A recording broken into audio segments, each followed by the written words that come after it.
tardes, noches o días, según el lugar y desde donde nos escuches. Esta es una emisión más de Voces de Mapas.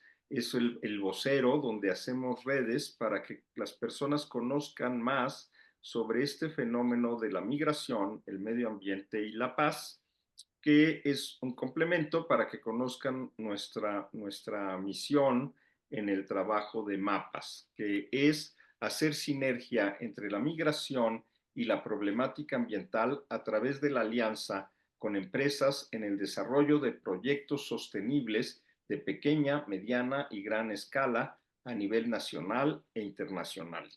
Y para ello, hoy Adela nos tiene preparada una super invitada que viene a darnos una visión muy interesante de lo que es la figura del migrante y cómo tenemos que aprenderle a ver. Adela, te dejo en Pues esta presentación. buenas tardes, buenas noches, buenos días a todas las personas que nos están mirando, desde donde quiera que nos estén mirando. Estamos muy contentos de recibir aquí a Marieli de los Ríos, que ella es doctora en filosofía, es maestra en bioética y licenciada en filosofía. Y bueno, actualmente es profesora e investigadora de la Facultad de Bioética de la Universidad Anáhuac y editora de la revista Medicina y Éticas, entre muchísimas otras cosas más, con miles de proyectos.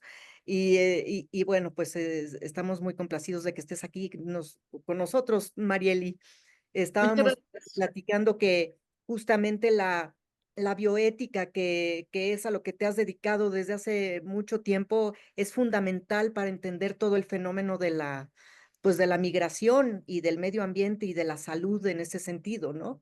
Entonces, bueno, antes de empezar con las preguntas, ¿no? Es decir, como ya más bien en materia que tenga que ver con estos tres temas, me gustaría pues bueno, que iniciáramos, si tú nos puedes platicar qué es la bioética para las personas que a lo mejor no lo tienen tan claro, qué es la bioética. Y sobre eso ya después nos vamos con cuál es la relación entre la bioética, la sustentabilidad, la construcción de paz en personas migrantes, particularmente migrantes ambientales. Ya está. Sí, Entonces, Adela, con mucho gusto. Muy buenas tardes, Adela. Muy buenas tardes, Gerardo. Gracias a todas las personas que están viendo este video. Y yo quiero, pues eso, ¿no? Compartirles desde la bioética cómo es que este tema de la sustentabilidad y la migración se pueden embonar y podemos encontrar quizás algunas pistas para reflexionar o quizás algunos caminos de solución, ¿no?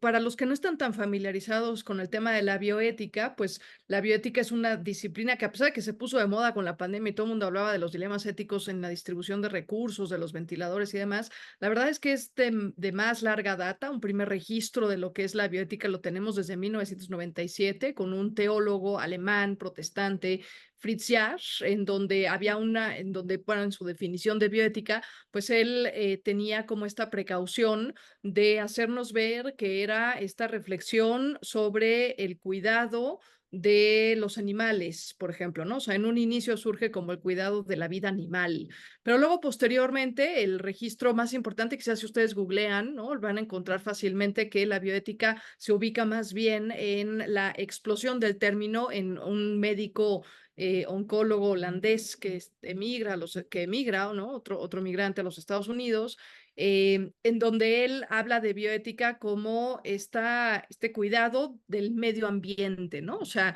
en un inicio con los animales, luego pasa a ser medio ambiente, hasta que va formando una especie de caldo de cultivo en donde la bioética tiene que ver con el cuidado o con precisamente con la ética de la vida en todas sus formas, de la vida animal, de la vida vegetal, de la vida de la persona y obviamente en la interconexión de estas realidades, ¿no? Entonces, hoy por hoy, pues si bien la bioética hay muchos tipos, muchas clasificaciones, muchas ramas en la bioética, quizás la ubicamos más en el ámbito clínico del cuidado de la salud propia o de algún ser querido, el cuidado de la vida, la toma de decisiones en situaciones donde no tenemos quizás del todo claro cuál sería el mejor curso de acción posible, si conviene cierto tratamiento o no, temas típicos como aborto, como eutanasia, como técnicas de reproducción asistida, etcétera. Pero eso es solo una parte de la bioética. Hay otra parte muy importante de la bioética, que es lo que llamamos bioética global, que justamente, Adela, Gerardo, es donde se conecta conecta con estos temas que hemos decidido platicar el día de hoy, ¿no? Con el tema de la migración y con el tema de la sustentabilidad, del cuidado del medio ambiente, pero sobre todo del reconocimiento de nuestros hermanos migrantes como personas, ¿no? Que es la bioética global. ¿Quieres que aborde un poco del tema o me espero un ratito? Sí, sí, sí, sí, ¿Sí? sí, Mira, sí. la bioética global surge también con Van Rensselaer Potter, unos años más tarde que la primera definición de bioética, que fue en el año 71. Esta surge en el año 88, 1988. Y Van Rensselaer Potter se le conoce como el padre de la bioética global porque precisamente saca del encasillamiento en que se le había puesto a la bioética en el ámbito clínico, la saca y le da un enfoque de globalidad, ¿no? Él crea como esta especie de visión en donde los problemas se interconectan unos con otros de tal manera que la bioética global se convierte en esta rama de la bioética, del cuidado de la vida en términos generales, pero concretamente estudiando qué fenómenos o qué relaciones o qué dimensiones o qué dinámicas internas pueden afectar tanto la vida como la salud, y no solo de las personas, sino de las comunidades, entendiendo a este planeta como después lo dijo el Papa Francisco, como una casa común, entendiéndolo como un espacio unificado. Y entonces había una preocupación que probablemente cuando la diga muchos de nosotros vamos a decir, pues esa preocupación quizás es la que yo tengo en este momento, una preocupación central de Potter, que era qué futuro les voy a heredar a mis nietos. Esa era la preocupación de Potter y estaba pensando en que para que se detonara esa pregunta en él, él veía que ya traíamos una degradación ambiental terrible. Estamos hablando del año 88. Todavía no había Laudato Si, todavía no había Laudate Deum, pero había ya una preocupación y él estaba viendo que de seguir por esa línea, pues estos temas iban pronto a desembocar en conflictos humanos muy importantes como el terrorismo, como la migración, como los conflictos armados que tenemos, como el replanteamiento de una geopolítica en donde las fronteras se iban a desdibujar y iba a empezar a surgir nuevos bloques mundiales, que es lo que estamos viendo, y él ya lo había visto desde 1988. Entonces, Potter número uno, pone en el centro de discusión este término de la bioética global como la preocupación de todo aquello que pueda afectar la vida o la salud de personas y de comunidades, pero centra su mirada, es decir, él piensa en un montón de problemáticas, estas que les he estado comentando, pero él centra su atención en seis, que se conocen históricamente como las 6 P's de Potter, P de Pedro, ¿no? Porque tiene que ver con temas de población, de pobreza, de construcción de paz, de política, de contaminación, lo que pues que Potter pensaba en inglés, entonces de pollution, ¿no? Y de progreso. Entonces, todos estos 6 ejes vertebrales, población, pobreza, paz, política, pollution y progreso, se convierten en los temas principales a partir de los cuales tenemos que estar pensando este cuidado de la vida y de la salud de las personas y de las comunidades. Y aquí entra un papel central que es el medio ambiente y el cambio climático, pero también entra la construcción de paz. Entonces, hay una directa interconexión entre estas 6 P's y todas las otras problemáticas que Potter había de alguna manera pues concebido, ¿no? Entonces, este cuidado del medio ambiente ha generado, y eso ya ahora te regreso el micrófono, Adela, Gerardo, ha generado dentro de las últimas décadas el aumento del cambio climático, estos contrastes drásticos que hemos tenido en un extremo del planeta, grandísimas inundaciones, y en el otro sequías muy importantes. Ahora mismo en México los estados del norte están padeciendo sequías muy importantes, con todas las consecuencias que eso implica, pérdida de cosechas, inseguridad alimentaria, etcétera, pues ha provocado que hoy tengamos la necesidad de hablar de los migrantes ambientales, ¿no? Que no es un término reconocido, pero que regreso el micrófono para allá, Adela. No, sí, bueno, y por ejemplo, en todas las políticas, hablando por ejemplo de las políticas migratorias, las políticas ambientales, ¿de qué manera puede entrar la bioética? O sea, ¿de qué manera, con estas 6 P's que dices, de qué manera puede entrar y realmente proponer procesos de transformación? Sí, pues mira, lo que pasa es que la biótica hay que entender que tiene o se maneja o trata de siempre dar una respuesta o una sugerencia a las problemáticas a través de principios, ¿no? Principios rectores que guían el actuar, pues desde el punto de vista estrictamente médico, pero también desde la bioética global, que también tiene sus propios principios. Pero uno de los más centrales y de los jerárquicamente más con mayor importancia es el tema o el principio del reconocimiento de la dignidad de las personas, ¿no? Pero cuando uno se pone a profundizar en lo que implica el reconocimiento de la dignidad de las personas, en palabras suena muy bonito y en discursos suena extraordinario. Y tenemos muchas declaraciones que lo reconocen, tanto internacionales como locales.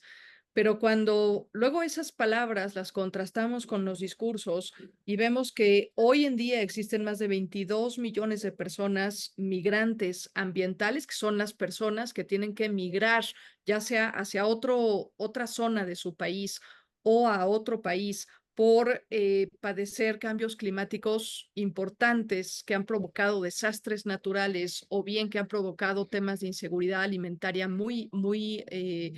con mucha escasez para esas personas y con muchas dificultades para conseguir alimento, pues entonces pareciera que este principio que nos invita a la bioética al respeto por la dignidad humana de todas las personas, como que no se cumple, ¿no? Hay una disonancia entre la realidad y el principio. Entonces, cuando nos ponemos a analizar desde la bioética qué es lo que está pasando y desde la filosofía también ha habido voces que han hablado de esto, nos encontramos con actitudes que están provocando serios problemas, por supuesto en la vida, pero sobre todo a nivel de salud de las personas que tienen que migrar por cuestiones medioambientales, en general de los migrantes, pero nos concentramos acá porque también, evidentemente, ya lo dije, hay una interconexión muy importante entre las personas, entre la salud de las personas y las comunidades y el tema del medio ambiente, ¿no?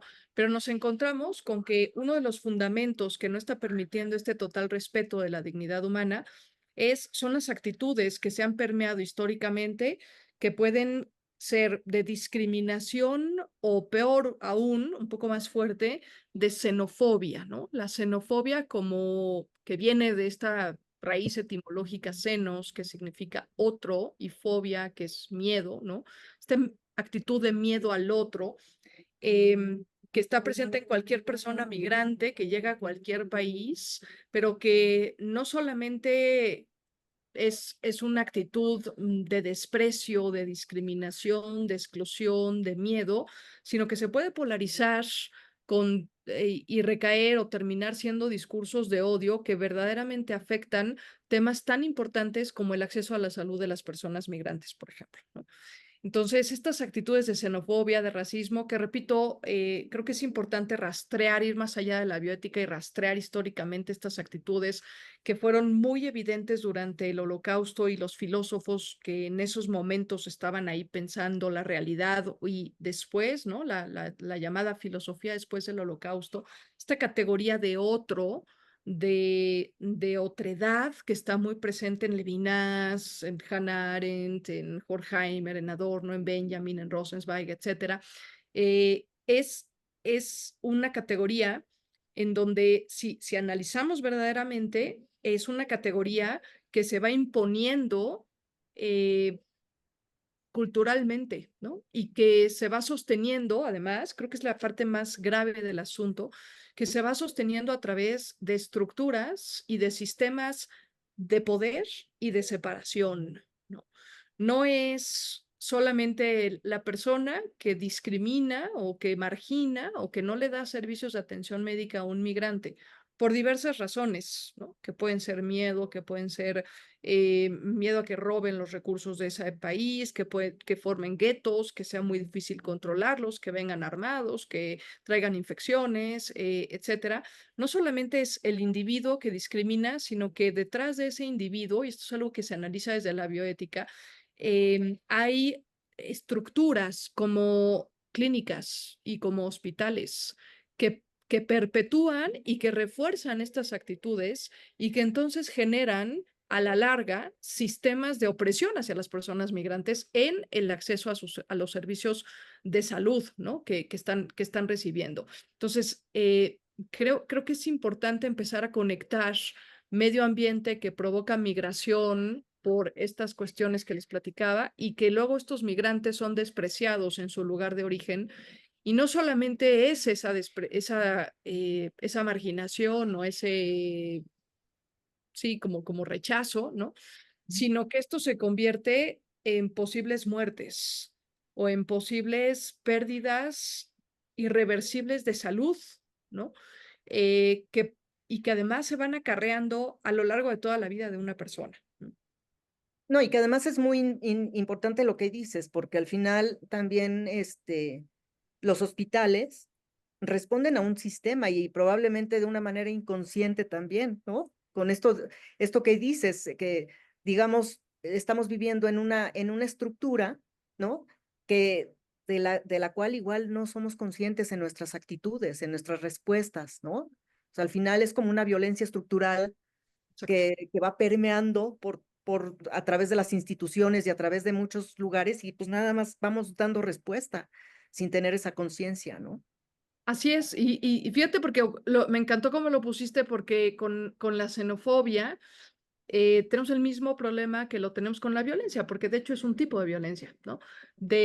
Primero lo interiorizamos, lo normalizamos y de ahí se va pasando persona a persona, es decir, en un nivel primero individual, luego interpersonal, se van generando instituciones y finalmente se va sosteniendo a través de estructuras y de sistemas que van perpetuando estas prácticas. Fíjate que salió en el año 2022, salió una serie de artículos en la revista The Lancet, que es una de las más importantes en temas de salud y de medicina, una serie de 4 artículos que analizaban los efectos de la xenofobia o del racismo, porque también luego a veces, y luego a veces pueden ser las dos, o sea, puede ser el migrante que además tiene un prejuicio de raza y entonces se juntan o hay un cúmulo de vulnerabilidades por las que esa persona es discriminada, ¿no? Cuando pide acceso a un servicio de salud. Entonces, en esta serie de 4 artículos analizan las consecuencias de esa discriminación sistematizada y sostenida estructuralmente. Y a mí me llama mucho la atención porque es lo primero una de las primeras afirmaciones que hay en estos artículos es que estas consecuencias no solamente son a nivel psicológico y emocional, que ya tienen lo suyo, ¿no? Sino que son físicas, es decir, la persona sufre una pérdida mayor de su salud, repito, a grados irreversibles o a veces hasta la muerte, eh, por, por estas actitudes. Pero además, no solo eso, sino que la va arrastrando, o sea, va arrastrando esos efectos que sufrió físicos, psicológicos, emocionales, comportamentales, ¿no? De sus relaciones, los va acarreando durante toda su vida. Entonces, un niño, pensamos en un niño migrante, ¿no? Que sufre desde pequeño la atención discriminatoria que le dieron a su mamá porque también es migrante, por las razones que quieran, ambientales o no, o por un conflicto armado, o porque son perseguidos políticamente, o etcétera. Eh, y ese niño va a tener las consecuencias, no solo en su niñez, sino en su juventud o adolescencia, en su adultez y en su ancianidad, ¿no? O sea, va a acarrear estas consecuencias en todos los planos, físico, psicológico, emocional, repito, etcétera, porque además se van a ir transmitiendo intergeneracionalmente, ¿no? Ese niño que sufre discriminación va a ser un joven que aprende a vivir con la discriminación normalizada, porque ya la sufrió de niño, ¿no? Y ese joven que llega a la etapa adulta, donde se reproduce y tiene familia y tiene otros hijos, va a reproducir estos modelos porque a él le pasó y porque él los normalizó, ¿no? Y así es como se van sosteniendo y se van construyendo las estructuras, repito, que puede ser la escuela, que puede ser una institución de cualquier índole, ¿no? ¿Por qué no decir también incluso religiosa? Una institución hospitalaria y que se va sosteniendo a partir de estas prácticas que ya sufrió alguien y que va perpetuando a lo largo de su vida. Y en muchos términos, porque por un lado es la salud, pero también la falta de identidad, ¿no? O sea, los niños que van creciendo, que nacen de personas que migran, ¿no? Eh, no alcanzan ni siquiera a tener papeles, no hay una como identidad legal. Entonces eso yo creo que también les dificulta mucho más el acceso a los lugares cuando van creciendo, ¿no? Claro, efectivamente, o sea, este arraigo cultural que tú conoces muy bien de Bourdieu, que hablaba, ¿no? Del arraigo cultural, cuando te desarraigan de un lugar por las razones que sean forzadas o no, pues evidentemente, pues no eres ni de aquí ni de allá.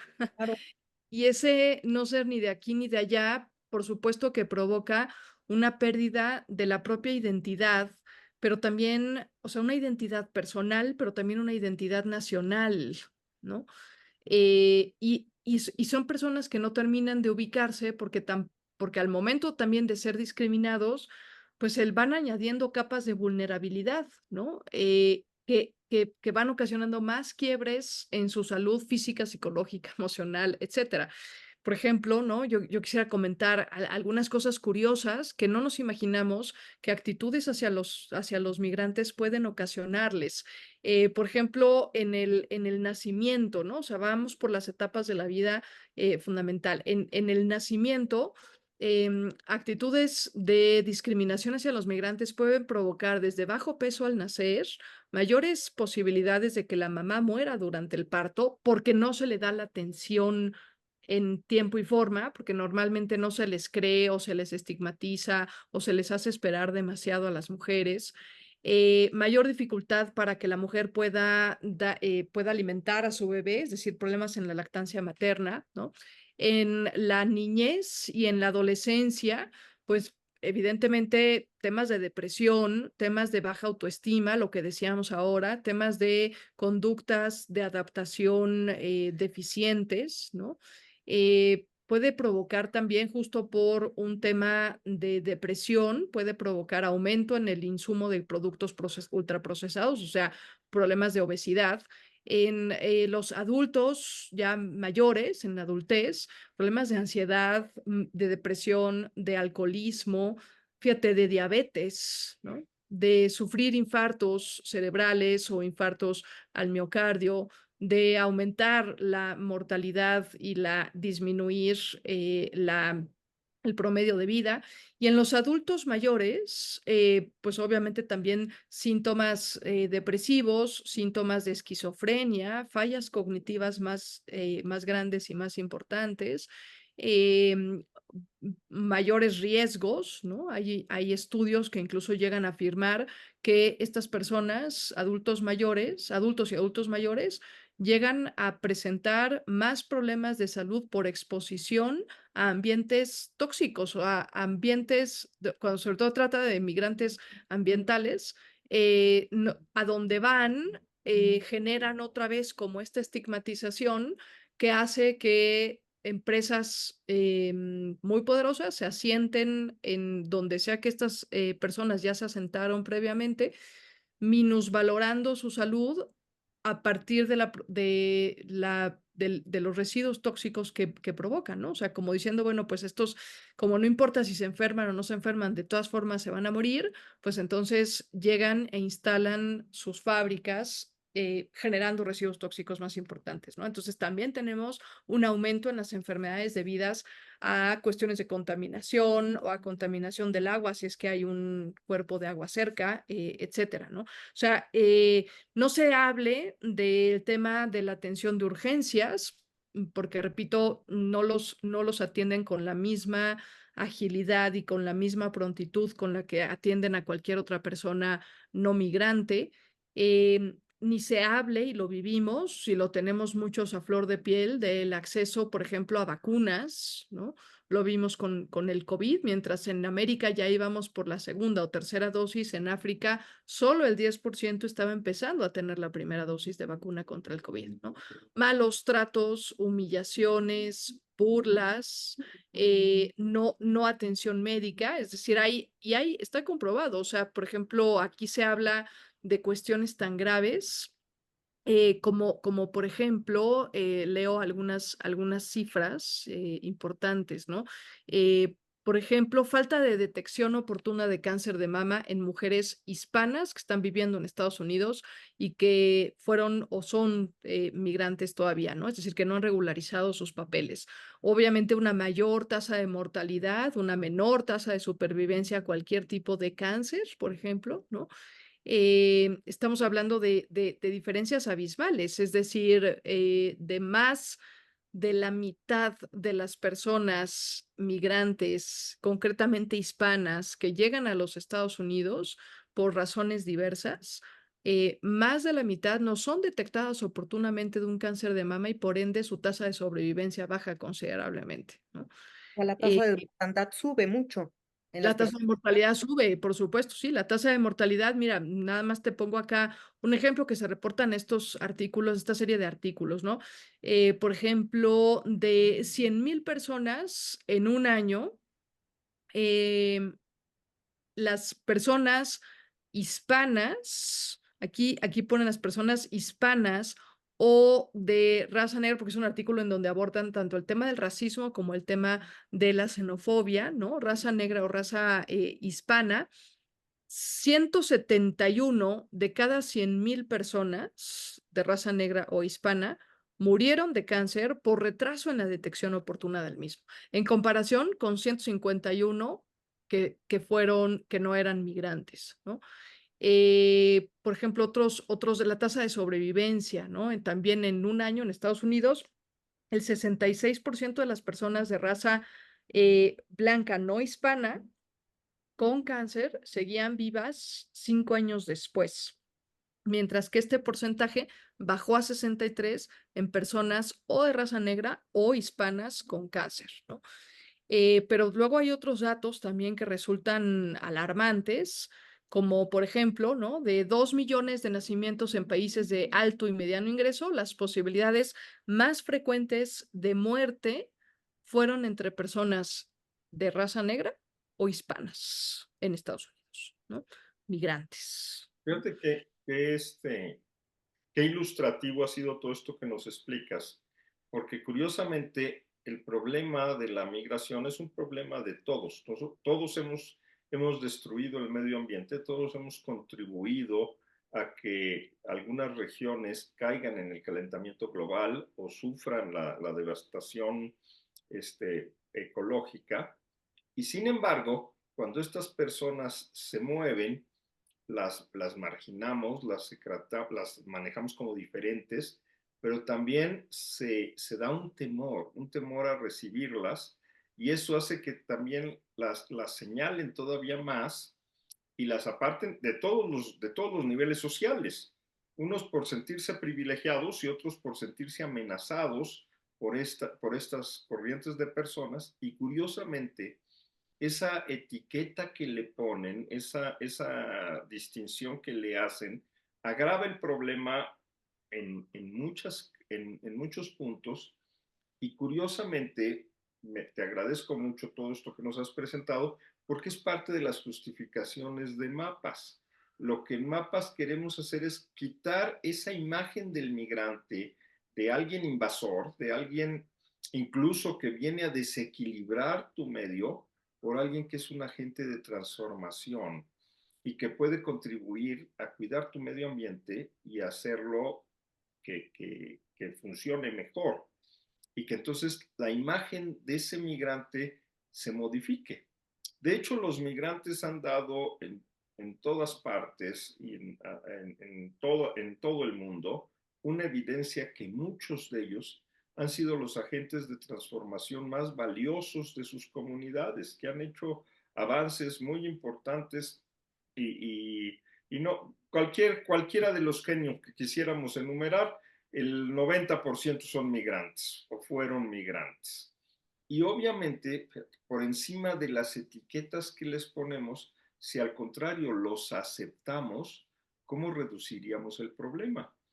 Pero además te quisiera preguntar, nos has hablado mucho de las patologías del migrante por todos los señalamientos que sufre, pero también me imagino que hay unas cifras importantes de lo que los pobladores de las regiones, por ese miedo que se inventan, por esa psicosis que tienen ante el supuesto invasor para ellos, también se están enfermando. ¿De eso tienes algunos reportes? No, no, Gerardo, en este momento no cuento con ello, pero sería muy interesante investigar y ya me dejas tarea porque sí creo que es importante cómo efectivamente este miedo hacia los migrantes ha provocado otros temas de salud mental, pero además otros temas a nivel económico, ¿no? De cerrazón, a nivel social, de formación de guetos, pero porque también no los dejamos incluirse con las actividades normales, por las políticas, por los discursos de odio que se construyen alrededor de ellos. Creo que hay mucho y la verdad no tengo el dato ahora, pero creo que es muy interesante esto que nos estás comentando, Gerardo. A mí lo que me gustaría saber en todo esto que nos has platicado también, ¿cómo entra la bioética? ¿No? O sea, ¿cómo entra ya en acción la bioética para poder promover pues, estos procesos de transformación en las personas migrantes y en toda la estructura que se mueve alrededor de ellas? Mira, ¿Cómo yo te diría conciencia y reconocimiento, es decir, en el momento en que la bioética se da cuenta de lo que hay debajo de esta falta de reconocimiento de la dignidad de las personas, que además, entre otros temas, también disminuye su capacidad para tomar decisiones, no solo porque se les priva de ese privilegio de tomar decisiones y de respetar su dignidad, sino porque ellos mismos empiezan a tener también estas causas que van provocando que ellos no puedan ponderar ciertas decisiones, ¿no? O sea, no solo se les priva de, sino ellos mismos se privan a veces también de esto y lo van interiorizando. La bioética actúa para, número uno, desmantelar estas etiquetas y estos prejuicios que se tienen en torno a las personas migrantes y reforzar el reconocimiento de su propia dignidad como personas, pero no solo hacia los otros y las estructuras que generaron los procesos de discriminación, sino hacia ellos mismos, porque a veces, repito, por ejemplo, en México tenemos una cultura todavía médica en donde los pacientes pocas y sobre todo pacientes indígenas, pacientes, pues sí, por supuesto, pacientes migrantes, etcétera, pues no se atreven a decirle al médico alguna cosa o a pedir un tratamiento u otro. Entonces, primero, yo creo que no puede haber, y hablando de cultura de paz, tú lo sabes muy bien, no puede haber cultura si no hay reconocimiento de la dignidad y toma de conciencia de la dignidad propia, ¿no? Fomentando también, yo creo que este respeto por la interculturalidad y por el multiculturalismo, no como una amenaza, sino como una oportunidad y un tender un puente hacia, ¿no? Yo creo que eso es fundamental, promoviendo un principio de solidaridad global en donde se hagan llegar estos recursos sin limitantes y sin criterios de exclusión, ¿no? De salud preventiva, de atención de la salud. O sea, sabemos que hay como estas 4 dimensiones de la atención médica: la preventiva, la propiamente de atención, la de rehabilitación y la de cuidados paliativos, que sería ya al final de la propia vida, ¿no? Entonces, yo creo que la bioética informa, reconoce, lucha, pugna, da la palabra, da la voz a estas personas migrantes y les permite, sobre todo, o nos permite, sobre todo, entender que muchas veces las causas por las que las personas migrantes son personas migrantes, eh, lo que decía Gerardo, pues a veces es porque nosotros mismos hemos provocado esas situaciones, ¿no? Entonces, no es extraño y no estamos exentos de que en algún momento de la vida también nosotros quizás tengamos que ser migrantes, ¿no? Entonces, respeto por la dignidad humana, respeto por la autonomía, respeto de la libertad de las personas, fomentando la solidaridad, fomentando principios también como la subsidiariedad, ayudándonos a entender esta visión global de que todo está interconectado y que habitamos un mismo espacio físico, repito, y que nuestras acciones están repercutiendo en gran medida para que muchas personas tengan que salir de sus países y enfrentarse a todas estas dificultades en el camino, ¿no? Sí, a mí Además, me surge también, espérame, es que va un poquito de la mano, justo retomando la pregunta que tú le hiciste, Gerardo, a Marieli, hablando de esta parte de cómo la sociedad también se puede ir enfermando por este mal entendimiento de lo que significa la migración y todo. Yo quiero preguntar un poco la contraparte, digamos, ¿no? O sea, tú, desde el punto de vista de la bioética, ¿cómo sería la conjunción entre, o sea, la participación de los migrantes con procesos, por ejemplo, de sustentabilidad, como para también una mejoría en la salud ambiental, pero también en la salud global, en la salud física, en la salud mental Planetaria, le dicen algunos o actualmente. planetaria? Pero hubo un momento en donde no te escuché, Adela, se fue la señal. ¿Cómo sería la? Sí, ¿cómo sería? O sea, ¿cómo? A ver, espérame, ya no me acuerdo cómo lo dije, pero, ¿La o sea, integración o ¿cómo la? sería así? O sea, ¿cómo sería la intervención, la integración, digamos, como la colaboración, digamos, de las personas migrantes en temas de sustentabilidad para promover la salud ambiental y también la salud de la sociedad en general y también de ellos mismos, Sí. desde el punto de vista bioético? Mira, tenemos muchos migrantes que vienen de zonas obviamente muy lejanas. Bueno, y no tanto, o sea, pero hay bastantes que traen un tema de conexión con el territorio y con los recursos naturales de su propio territorio y traen, por ende, una cosmovisión y una sabiduría muy importante de cómo implementar o de dónde conseguir o cómo sembrar o cómo generar y cuidar esos recursos naturales. Entonces, yo creo que cuando logramos que abrirles el espacio para que nos enseñen cómo podemos tener esta interconexión o cómo podemos tener esta conexión, esta sabiduría, yo creo que los resultados son sorprendentes. Y quiero contarles de la fundación, hay una fundación, bueno, no es propagandismo esto, pero hay una fundación española que ha ayudado a que en el corazón de la Amazonía, en estos 9 países que la integran, haya un centro de salud planetaria, por eso te decía lo de planetaria, porque ahora me acordé de eso, en donde a partir de los mismos indígenas que habitan las zonas amazónicas, pero también a partir de migrantes que han venido de otros países, están logrando estudiar los recursos del nuevo territorio en donde están habitando en estas regiones amazónicas para generar plantas medicinales, para generar que- mm, tierras más fértiles para sembrar determinados productos y poder alimentar a las comunidades que están ahí, ya sea de forma previamente asentada o que se están asentando por la migración, ¿no? Por los mismos migrantes. Entonces, yo creo que ese es un ejemplo muy bueno de cómo podemos integrarlos en estos procesos de cuidado del entorno, porque al final ellos van a habitar un territorio que puede que no les sea del todo desconocido, y que podemos hacer ciertas adaptaciones culturales y ciertas adaptaciones, pues, no sé cómo llamarles, sociales, vamos, hasta de autogestión de sus propios procesos, con aras a que no solamente ellos puedan beneficiarse del nuevo territorio, sino que nosotros podamos beneficiarnos de su sabiduría, de sus procesos, eh, que de algún modo, repito, por estar habitando en estas regiones extremas de los planetas, muchos de ellos, no todos, muchos de ellos, pues tienen este bagaje cultural que nosotros carecemos a veces, ¿no? Claro. Yo hace rato quería comentar que nosotros hemos establecido fronteras políticamente, hemos marcado límites, pero el mundo no lo entiende así y no hay fronteras en el mundo. Y obviamente la destrucción ecológica no nada más está en otros países. En nuestro país hay muchas zonas devastadas, hay muchos espacios que ya no son productivos, a la vez que también los grupos de violencia han crecido tanto que también tenemos desplazados por la violencia internos.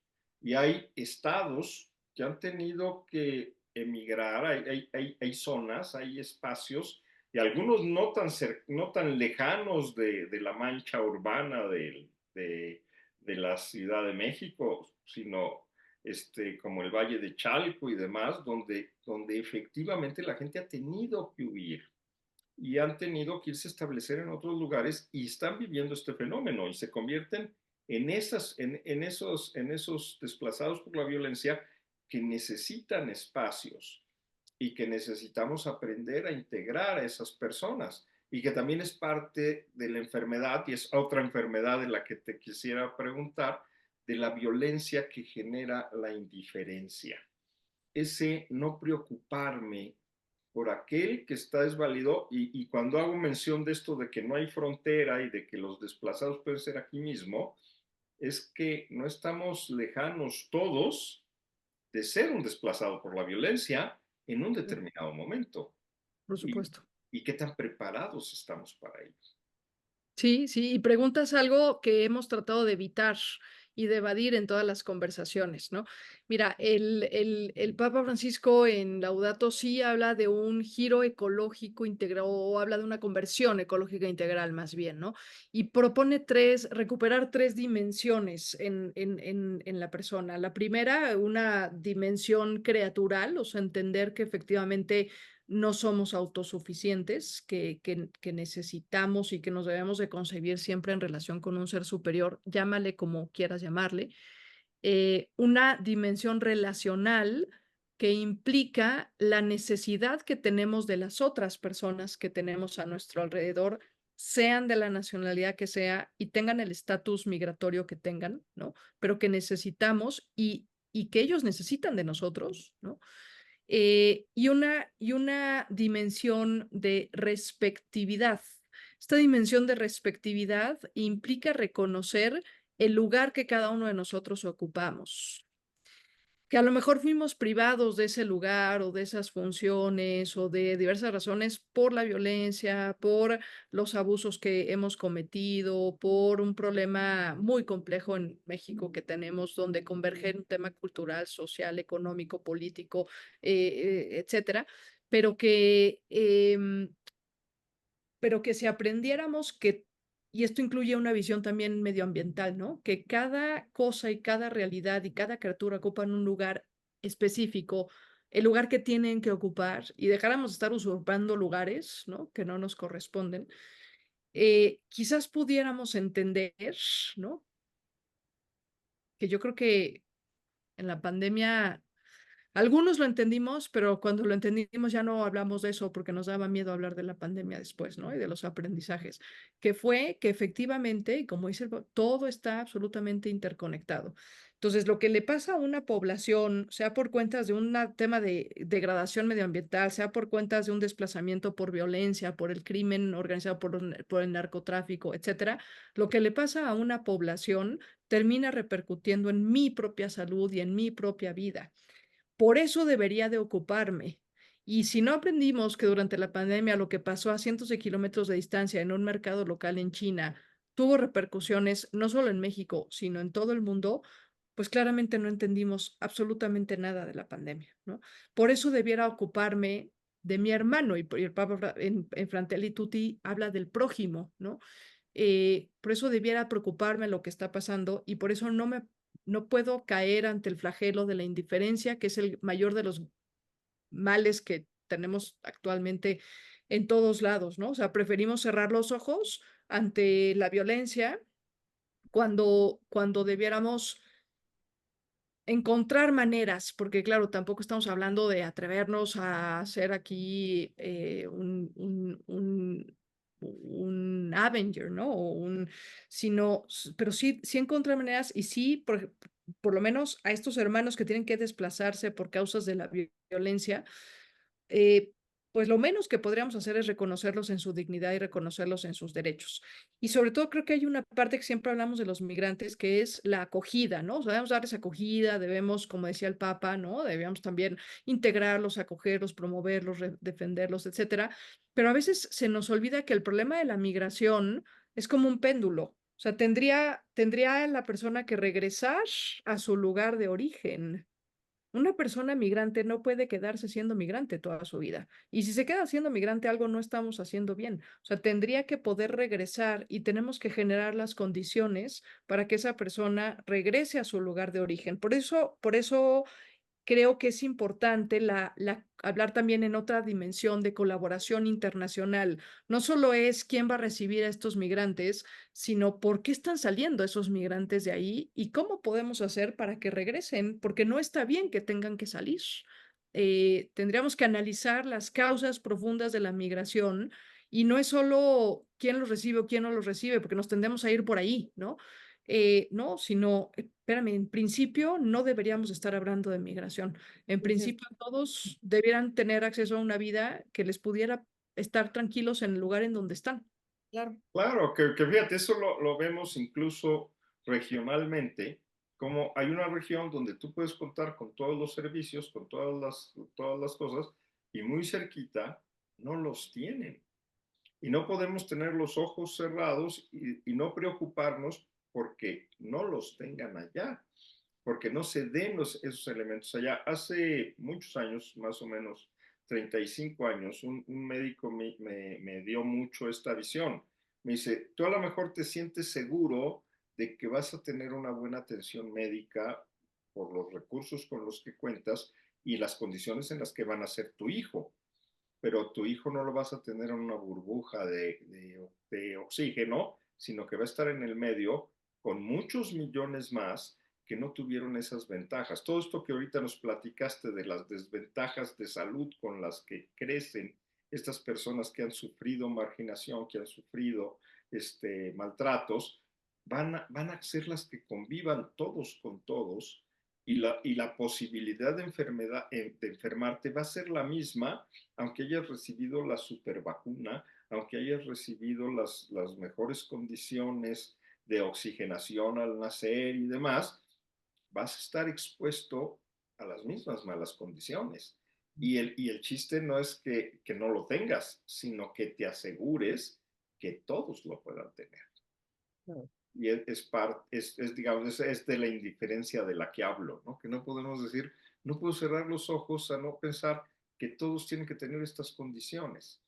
Que si Claro. bien alguno está ejerciendo en el Amazonas y otro va a estarlo haciendo en Nueva York, tendrían que tener las mismas oportunidades de salud, las mismas oportunidades de alimentación, las mismas oportunidades de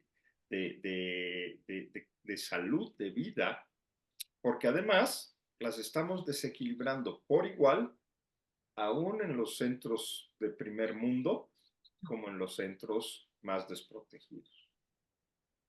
Así es, Gerardo. Fíjate que por eso a mí me gustan mucho los enfoques de justicia, tanto el de Amartya Sen, justicia de oportunidades, ¿no? Como el de Marta Nussbaum, ¿no? De capacidades, ¿no?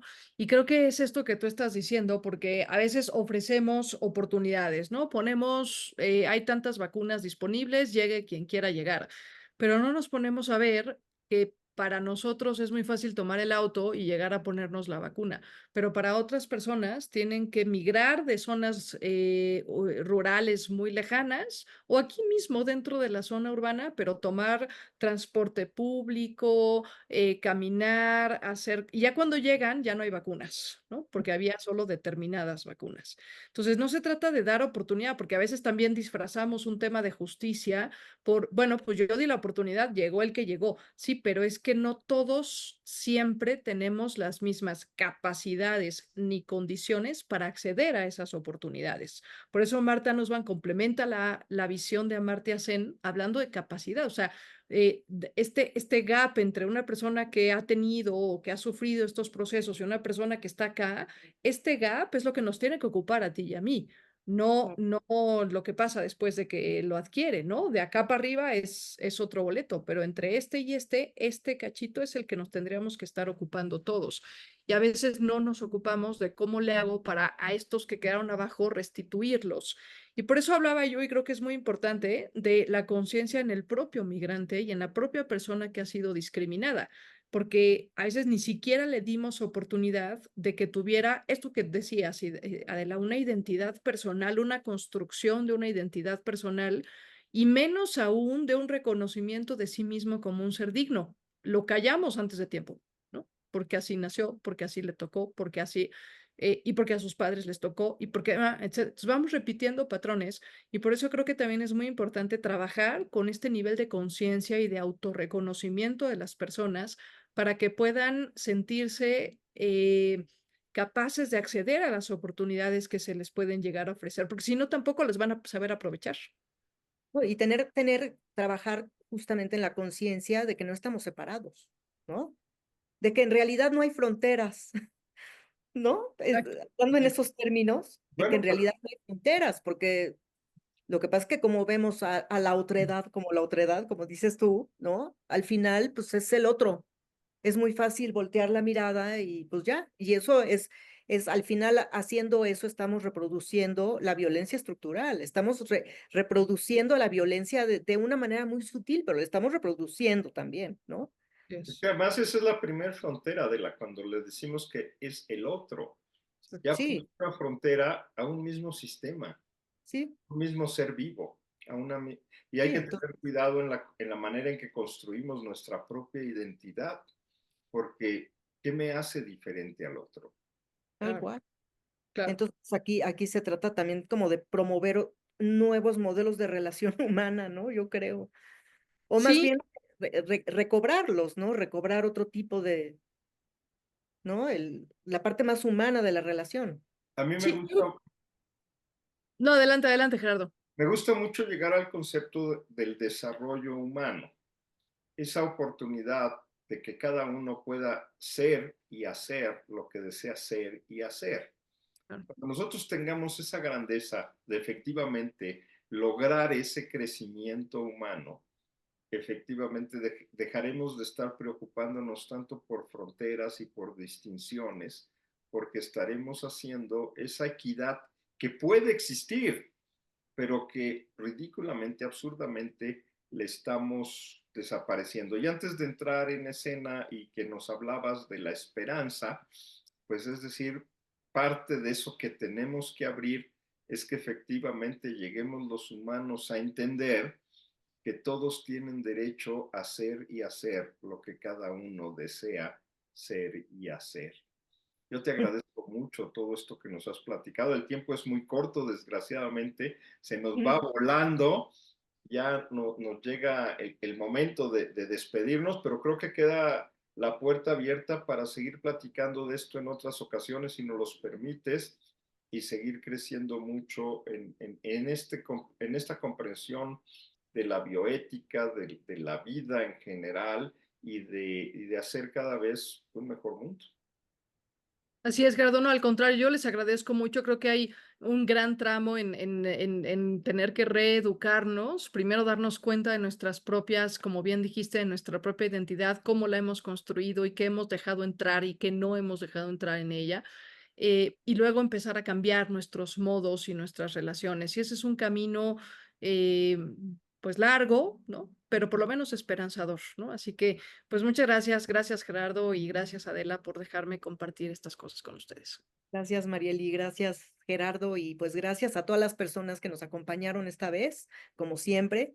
Y bueno, pues como siempre también les pido que se suscriban al canal y que puedan compartir este programa, porque yo creo que es vital para ir entendiendo estos procesos relacionales y también todo lo que está detrás de lo que pues nos vamos enterando, ¿no? No, porque digo, al final nos va llegando una información muy sesgada de la realidad de las personas que migran, cuando la realidad es mucho más difícil para ellos, pero también tienen una gran capacidad de resiliencia y ¿no? De supervivencia que pues los lleva también pues a sobrevivir y también y que incluso pueden hacer procesos mucho más enriquecedores para los países de llegada, ¿no? Entonces, bueno, Tendríamos más que aprender si los aceptamos que todo lo que perdemos cuando los claro, rechazamos. claro. Entonces, pues sí, es Así la invitación a verlos con otros ojos, ¿no? Y Pues a y sentir a vernos nosotros. a vernos nosotros en ellos, porque no estamos separados. Exacto, exacto. Así es. Es bueno. muchísimas gracias. Gracias. Al contrario, pues gracias a ustedes. Les mando un fuerte abrazo y muchas gracias a todos. Gracias.